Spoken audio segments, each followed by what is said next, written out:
When feelings for someone are truly from Allah, they naturally pull you closer to Him rather than lead you astray. This kind of love doesn't feel like a distraction, it feels like a motivation. You start to find yourself making more dough not just for that person, but for your own heart to stay pure. You begin to care more about your character, your salah, your intentions. You want to be better, not just for them, but because you feel the weight of wanting something so deeply that you know only Allah can provide it in the right way. That's the difference. When it's from your nafs, it rushes you. It makes you impatient. It pushes you toward instant gratification.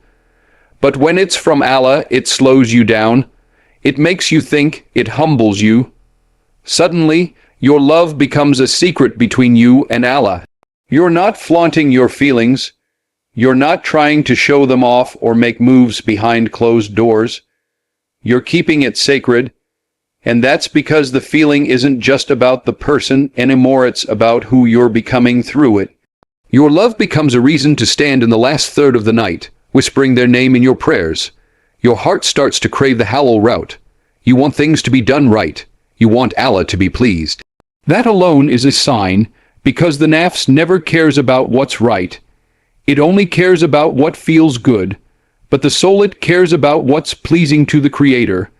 You also begin to notice how your relationship with Allah starts to improve. Your thoughts become more God-centered. You're more conscious of your actions. You become more disciplined. And when you think about that person, it's not in a way that pulls you toward sin. You're not romanticizing harem moments or imagining scenes that steal your modesty. Instead, you imagine a life where the two of you walk toward Allah together. You don't just want love, you want barakah in that love. You want Allah to place light in that connection. You want Him to be the one who writes it, protects it, and blesses it. That shift alone is powerful. Because when a desire is from the nafs, it wants everything now. It wants shortcuts. It doesn't care about the consequences. But when a desire is from Allah, it teaches you patience. It teaches you trust. It teaches you to work on yourself first, to become the kind of person who's worthy of the thing you're asking for. You realize that maybe Allah gave you this feeling not to distract you, but to discipline you. Not to tempt you, but to train you. Not to take you off track, but to bring you back to Him with a softer, cleaner heart. And even if things don't go the way you hoped, that kind of love leaves you better than it found you. Because it made you pray, it made you purify your heart. It brought you closer to your Lord. That's how you know. It was never just desire. It was guidance. When your feelings for someone pull you toward Allah, not away from Him, that's not just love. That's a mercy. When a feeling is from Allah, it carries peace with it. Not chaos, not anxiety, not desperation. You don't feel like you're drowning in your emotions or losing control. Instead, there's a calmness in your heart. A kind of quiet trust that if this is meant for you, it will come to you in the way Allah wills, at the time He chooses. You're not constantly chasing signs or obsessively checking if they're thinking about you. You're not trying to force anything. You're not begging for attention or acting out of fear. You simply feel a quiet hope. That's how you know this feeling might be from Him. Desperation is a product of the ego. It wants what it wants, and it wants it now. It creates fear. Fear of losing, fear of missing out, fear of never getting what you desire. But love that is inspired by Allah doesn't rush, it's not frantic.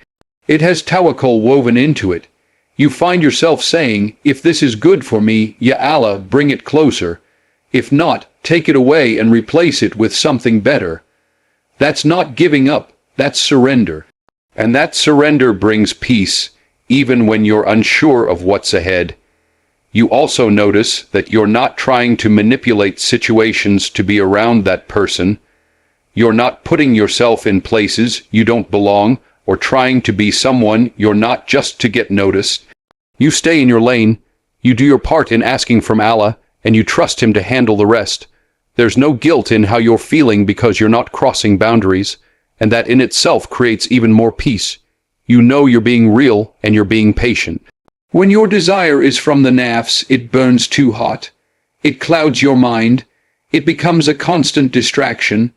You're always looking for signs, always checking their posts, always talking about them. Your heart becomes unsettled because you're holding on too tightly. But when it's from Allah, you can hold that love gently. You don't panic. You can put it in your duh and leave it there. You feel that it's safe with him, even if it's still uncertain. You know he sees what's in your heart, and he knows what's best for it. That inner calm is what separates pure longing from obsessive attachment. You don't worship the outcome. You're not depending on that person for your happiness. You're not using them to fill a void. You understand that no matter how strong your feelings are, only Allah knows whether this person belongs in your story. And you're okay with that. That's not weakness. That's strength. It's strength to want something deeply, but not lose yourself in the wanting. It's strength to trust that your heart is being taken care of, even if things don't look the way you imagined. This kind of love is not heavy. It doesn't weigh you down. It feels light on your chest. It brings you back to Hikr. It makes you speak to Allah more, not stress over people more. You're not walking around with a restless soul. You're walking around with a settled heart, even while you wait. Because real love from Allah doesn't come with chaos. It comes with clarity, and that clarity is the proof. When your heart is at peace even while it waits, that peace is not from you. It's from the one who placed the feeling there in the first place. When your feelings for someone are sincere and from Allah, you naturally turn to Dua instead of trying to take control. You don't look for shortcuts or try to make it happen on your own. You know that if this connection is written for you, it will unfold in the most beautiful way without you having to chase it. So you raise your hands in prayer. You whisper their name in sujood. You speak to Allah about them more than you speak to anyone else. You keep your emotions sacred between you and the one who created your heart in the first place. You're not constantly trying to find excuses to talk to them or trying to get noticed. You're not planning out messages or forcing moments. There's no obsession with how to make them see you. Instead, you focus on how to make Allah see your sincerity, your patience, your submission. You ask him to guide your heart, to purify your intention, to protect your feelings if they're not right. And in that asking, your love matures. It becomes less about wanting them for yourself and more about wanting what's best for them, even if it's not with you. That's the power of Dua.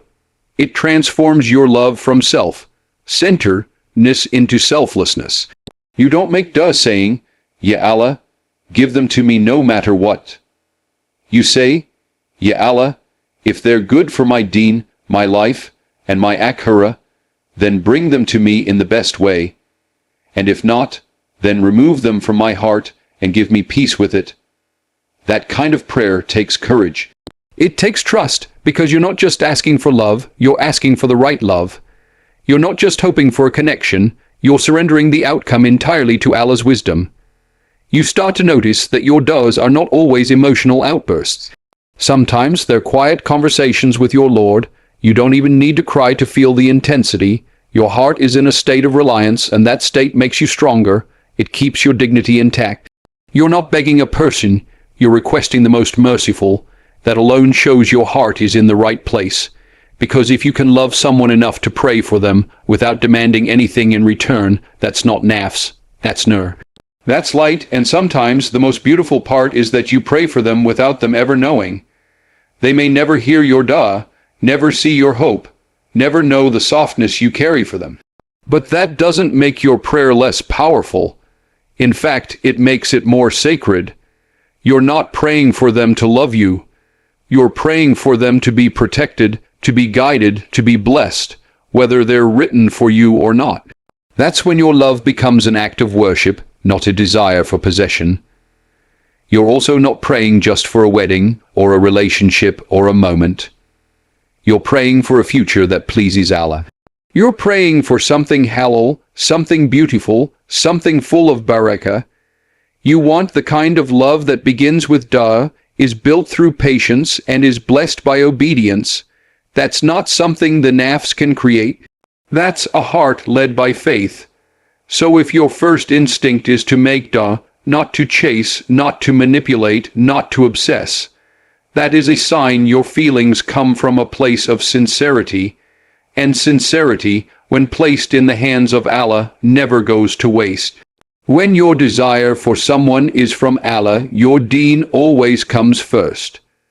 No matter how strong the feelings are, no matter how much your heart pulls toward that person, your relationship with Allah remains the priority.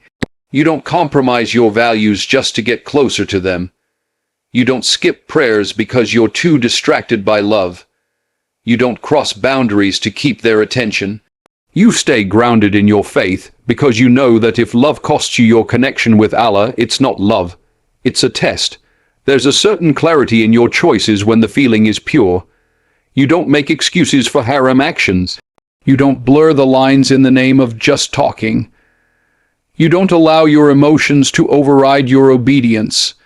Instead, you strengthen your commitment to the rules that Allah has laid out, because you trust that His way is always the best way. Even if it takes longer, even if it's harder, you choose patience over passion and modesty over momentary pleasure. You also begin to see that your love isn't about having them no matter what. It's about having them in a way that honors your deen. You don't want a relationship that you have to hide. You don't want late night conversations that lead to regret. You want something clean, something that Allah can bless, something that begins with du'a and is protected by commitment. That kind of love isn't weak. It's strong, because it takes strength to say no to what feels good in the moment for the sake of what's right in the long run. And even when your heart aches, even when you wish you could talk to them more or be near them, you remind yourself that nothing is worth risking your akhirah. You remember that Allah is the one who placed the feeling in your heart, and He is the one who can protect it, nurture it, or remove it if needed. So you walk with restraint. You let your love sit quietly under the weight of obedience. You choose discipline over indulgence, and that makes your love sacred. You also realize that your growth matters. You don't just pray for them. You pray for yourself too. You ask Allah to make you better, to make you more ready for what you're asking for. You don't want to meet them in a state of weakness. You want to meet them with your iman strong, your character developed, your intentions pure. That's what it means to put your deen first. It's not just about waiting for the right person. It's about becoming the right person too. You stop seeing the relationship as the goal and start seeing Jannah as the goal. You don't want someone to complete your life. You want someone to walk with you toward eternal life. That shift in mindset is everything, because now your decisions are different, your standards are higher, your boundaries are firm. You don't settle for attention. You seek alignment. You don't seek to be desired. You seek to be respected. And that only happens when your deen comes before your desire. Putting your faith first doesn't mean you don't love them. It means you love Allah more, and when you love Allah more, everything else falls into place in the way it's meant to. You stop fearing what might go wrong and start trusting what's already written. And if it's written, nothing can stop it. Not distance, not time, not silence. So when your heart chooses deen over desire, again and again, that's not weakness. It's proof that your love isn't just emotional, it's spiritual. When your feelings for someone are from Allah, you don't just see them as a person you want to marry or fall in love with. You see them as someone who can walk with you toward Jannah. Your vision expands beyond the surface. It's not just about how they look or how they make you feel. It becomes about how they influence your iman, how they support your values, how they help you grow closer to Allah. You start to think deeper. Will this person help me protect my soul? Will we pray together? Will we raise a family upon the deen? Those questions begin to shape your love in a way that no worldly attraction ever could. This shift in perspective changes the way you deal with your feelings. You're not just driven by romance. You're driven by purpose. You're not daydreaming about holidays or aesthetics. You're reflecting on whether this person will hold your hand through hardship, remind you of sabr during trials, and encourage you when your faith feels low. You're no longer just looking for a partner. You're hoping for a companion of the soul, someone who keeps your heart soft for Allah, even when the world gets hard. When a connection is rooted in dunya alone, it burns fast. It fades the moment things get tough. But when it's rooted in the akhirah, it lasts. You want a relationship that isn't just sweet in this life, but one that echoes in the next. You imagine standing beside them on the day of judgment, and instead of fear, you feel peace because you knew your love was pure. You knew you helped each other obey, repent, and grow. That's the kind of love that matters. You also become more intentional. You're not wasting time or playing games. You're not trying to impress them with trends or aesthetics. Instead, you're trying to build yourself from within so that if Allah brings them into your life, you're ready to carry the responsibility of love. You start reading more, praying more, learning about Islamic marriage, not just for the sake of getting married, but because you want to lead a life that's pleasing to Allah with someone by your side. Your love begins to mature. You're not interested in shallow conversation. You crave deep connection. You're not just thinking about romantic gestures. You're thinking about spiritual compatibility, and you're not worried about what others think. Your focus is on what Allah thinks, because He is the one who placed this person in your heart, and He is the one who can bring them into your life when you're both ready. Even your du'as become more meaningful. You don't just ask for them to be yours. You ask for both of you to grow in Iman. You ask for Allah to make you worthy of them, and them worthy of you. You ask for ease if it's meant to be, and redirection if it's not. You trust that whatever happens will be a part of your journey back to Him. And in this process, you realize something powerful. Love isn't about losing yourself in another person. It's about finding someone who helps you return to yourself. The version of you that Allah loves. The version of you that's focused, faithful, and full of purpose. So when you look at someone and see not just a spouse, but a partner in Deen, a companion in prayer, a reason to stay on the straight path, know that what you're feeling is not ordinary. It's a sign that your heart is aiming for something eternal. When your love for someone is rooted in sincerity, not obsession, it feels clean. It feels honest. You're not driven by fantasy, lust, or control. You're driven by genuine care. You don't just want them to be yours. You want what's best for their soul, even if it means they're not part of your story. That kind of love is rare and it's powerful. It's not about owning someone or constantly needing their attention. It's about holding a feeling in your heart with dignity, without letting it consume you or distract you from your purpose. Sincere love doesn't scream for attention. It doesn't pressure. It doesn't manipulate. It waits quietly. It hopes gently. It trusts deeply. You love them with boundaries. You respect their space, their journey, and the fact that they're a servant of Allah before they're anything else. You don't allow your emotions to turn into entitlement. You don't believe they owe you love in return just because you feel something. You understand that real love, the kind that's from Allah, doesn't force, it flows with patience and grace. You're not constantly checking up on them, trying to keep tabs, or overthinking every detail. You don't stalk their every move or allow their silence to break your self-worth. You let them exist peacefully in your du'a, and you let your love stay in a space where it doesn't clash with your dignity. That doesn't mean you don't care. It means you've learned that sincerity doesn't always need validation. Some of the purest feelings are the ones no one sees, but Allah knows. That's enough. You also begin to separate love from neediness. You don't need them to complete you. You're not waiting for them to fix you or give your life meaning. You already have a purpose. You already have a Lord who sees you, hears you, and loves you unconditionally. You want that person in your life not because you're empty, but because you see how their presence could complement your journey back to Allah. You don't want someone to replace what's missing. You want someone to help you preserve what matters. Obsession makes you blind. Sincerity makes you aware. When your feelings are sincere, you're more mindful of your thoughts. You know when they start to overpower your focus. You know when the line between love and attachment gets blurry. And when it does, you take a step back. You remind yourself that no one should take up more space in your heart than the one who created it. That's the beauty of sincerity. It never pulls you away from Allah. It always leads you back to Him. Even if things don't work out, you're not broken by it. You're not bitter. You're grateful that Allah allowed you to feel something beautiful, even if it was temporary. You trust that He will replace that space with peace or something even better. That's the strength of a sincere heart. It bends, but it doesn't break. It knows that what is from Allah will reach you, and what isn't will pass you, no matter how deep the feeling. So if you find yourself loving someone quietly, purely, without obsession, without expectation, just prayer, just respect, just hope, know that what you carry is not weakness.